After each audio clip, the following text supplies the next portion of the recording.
buried in all these blankets. Hello, Pumpkin. The monster. Hi, big boy. What are you doing? You're just chilling? You look fabulous today. Fabulous.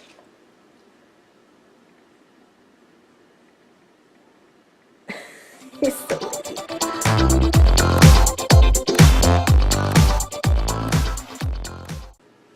Hi guys, TJ Davis here, founder of Lifey365.com, and welcome back to the bump update. It is for week 14. They're starting to feel like they're flying by now, and yet they're not all at the same time. So the last update I did was actually the end of week 13, but it was 13 weeks and 5 days. Well, not only had I just got done filming the bump update for week 13, it was the very next day, 13 weeks, 6 days, and we had some not so great excitement. I was going to watch the last 10 minutes of a TV show before I went to bed. It was 9:47 p.m. I put some dishes in the kitchen and I came down and I started to sit down on the couch and I felt a gush of something that was not normal. I immediately headed back to the restroom, and there I proceeded to find, of course, one of your worst fears, a panty liner full of blood. So as my heart rate increased substantially and I tried not to panic, I grabbed a wad of toilet paper and I just stood there trying to talk myself down from utterly freaking out and crying and imploding, because here it is, 13 weeks, 6 days, and I'm freaking out and now I'm bleeding and it's just not good. So I was holding myself and trying to calm myself down, and as I removed the toilet paper, I had 2 big blood clots. One was about the size of a quarter, and it was about, if you stacked up 3 quarters on top of each other, it was about that thick. And it was hard. Yes, I felt it. I gotta know these things because I have to explain them to my doctor.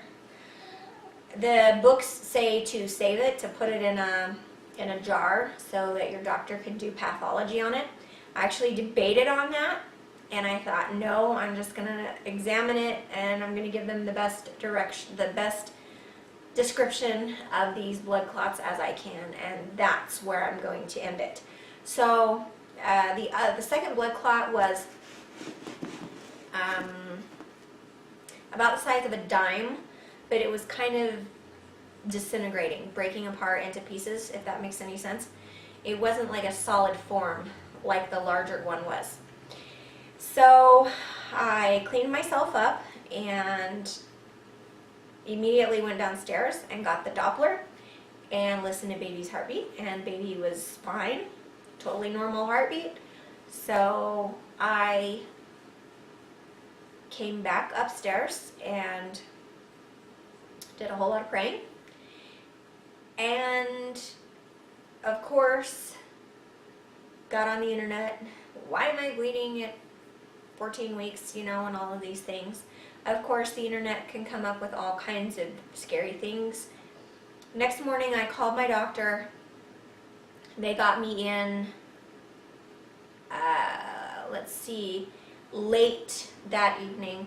Of course, because I have the negative blood factor, that was one of their concerns, even though I've already had the RhoGAM shot. But anyways, they wanted to get me in to check and see what was going on, because I was still actively bleeding. And by that, what I mean is it wasn't turning brown yet. I would actually have drips of blood every time I went to the restroom, and it wasn't an enormous amount. And so what I'm saying is, every time I went to the restroom, there would be at least 6 to 8 drops of blood every time I went to the restroom. It was not filling up my panty liner or anything like that. So as long as I was sitting and not moving around, it wasn't an active bleed. But it would bleed every time I went to the restroom, if that makes sense. An inactive bleed generally is where, you know, you have the one bit of blood or whatever, and then, you know, within an hour or two, it starts to turn brown. That makes sense? So this was still an active bleed by the next day. It was still red, bright red. It wasn't brown, it was bright red, liquid blood, unfortunately. Enough, obviously, to make somebody panic and be very uncomfortable and concerned, but went in to see the doctor that evening, and so it was almost 24 hours since the bleed. At that point, by the time I finally got into the doctor, it had started turning brown. Okay, there was still drips, or yeah, I'm gonna say drips, but it was starting to turn brown. So that means that the blood is starting to dry up wherever it came from. Doctor did an ultrasound and checked to see if there was any placenta previa, which is where the placenta is covering the opening of the cervix. There was no placenta previa at all. It looked like the placenta was completely intact. It didn't look like it was tearing away from the uterine wall or anything like that. She didn't find any, now forgive me if I pronounce this wrong, okay? The short, you know, what abbreviation for this is SCH. I'm going to try and pronounce it right, but it could be totally wrong. Subchorionic hematoma, SCH. It's where there's a little tear either in the lining of their uterus or when the baby had started embedding. It created a little blood pool. Sometimes if baby, you know, as the uterus starts to get bigger and expand and move, sometimes that blood pool comes out. But there wasn't any of that, so doc had no idea where the bleeding came from. No diagnosis other than baby's heart rate was fine. Baby's in there swinging and kicking and having a great time. She was not affected by any of the commotion whatsoever. She looked good. Heartbeat was around the 160s, which is totally normal and fine. So there was no answers, just other than, hey, baby's okay. So although reassuring, you know, still disconcerting at the same time, because we don't really have any answers. But so the advice was pelvic rest, which means no sexual activity.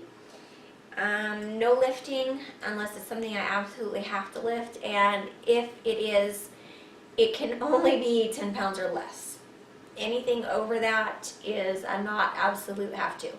So no lifting, pelvic rest, stay hydrated, you know, relax as much as possible. And that's about it. Oh, no exercise. Still, I'm on no exercise. Every time I think they're going to be able to clear me to do something, nope. So she told me just walking is okay, not like exercise actively trying to, you know, get fit and, you know, all that. But if I need to go from here to the office, to the grocery store, whatever, that's okay. But not actively, like, you know, go out. I'm going to go walk 5 miles today. Not any. Here we are at the end of week 14, and all of the bleeding has stopped. The spotting has stopped at this point. There is no sign of anything whatsoever, which is great. I'm still listening to baby's heartbeat, of course, every morning because it makes me feel better. But you wanting to play? Yeah, so that was about it for the end of the week drama for week, you know, the end of the week 13, but week 14. So again, you girls that have honest to God morning sickness, man, props to you. This week, the nausea hit me really hard. I did start taking the half a tab of Unisom and B6 because I couldn't do it anymore. I was in meetings last week trying not to dry heave. Dry heaving all day long is sort of a normal thing, unfortunately, This video will probably be choppy as well because I have to stop every so often, regroup, regather, and try not to go into a drive heating episode. And other than that, my breasts are still sore. You know, they're not sore, they're tender. It's not awful or excruciating or anything like that. After sleeping all night, when I get up first thing in the morning, I notice it. It's kind of like, oh, ouch, like that. The nausea is really what is giving me a hard time right now. I still haven't gained any weight. Gosh, I don't really have... It's my big dog. Hi, big boy. He's gonna get some camera time too. Okay, go lay down. I think since the beginning of pregnancy, my hair has grown about an inch, which is a nice little perk. But I also think that that is because I've been gluten-free too. So, for those of you who are gluten sensitive, I have a question for you. When you are eating gluten, if you are gluten sensitive, or even, it's only for those of you who are gluten sensitive and eat gluten, you know, obviously, hopefully when you're not pregnant. Do you experience hair issues? Because I know I did. In some of those pictures I have, you can see where my hair is like really super long. That was after baby T was born, and that was about, my hair grew I think like 6 to 8 inches when I was pregnant. I'm not kidding. It was amazing. The most my hair's ever grown. But I was completely gluten-free for like 10, 11 months. And I didn't think much about it until right after her 1-year birthday. I had been, what was I doing? I don't know. Maybe my husband took a picture of me from the background or something. But anyways, in that picture, when I was looking at it, I noticed my hair was like super thin, like on the bottom. It was like thinning from the bottom up, and it was like scraggly and gross. And so I had my daughter cut it. And then, you know, I took a picture in the mirror, and it was still super scraggly and gross, and I was like, what is going on? And one of the girls at work said, well, it's probably the hormones, you know, from going from pregnant to not pregnant, but I really think it had to do with the gluten, and especially now again that I'm gluten-free, I checked, you know, the other day, and it does not look like it's thinning on the bottom at all anymore. It looks like it's thickening back up again. And the only thing I can think is, you know, gluten, for gluten sensitive people. So that's my question to you. If you are gluten sensitive and you do have gluten, do you have thinning hair issues? There's so many weird things that go along with being gluten sensitive that I don't know. I guess each person could be different. But anyways, I have another appointment coming up. Instead of seeing me an entire month, they wanted to see me in 2 weeks, and that was after the bleeding incident, so 2 weeks from then. So I now will go back in approximately a week-ish. I think that is about it for the updates. If I think of anything else, I will let you guys know. So please keep leaving your comments below. I am enjoying reading them.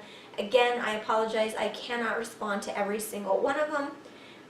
I guess YouTube responder thing and I are not getting along. Every time I click reply, it only lets me reply to one random comment at a time. I am trying though, I am reading them, and I'm trying to reply. So again, thank you so much for all your positivity and your comments. They have been very sweet, very thoughtful. We do appreciate them very, very much. And I hope you join me again next week for Bump Update Week 15. and I will see you guys all then. Okay?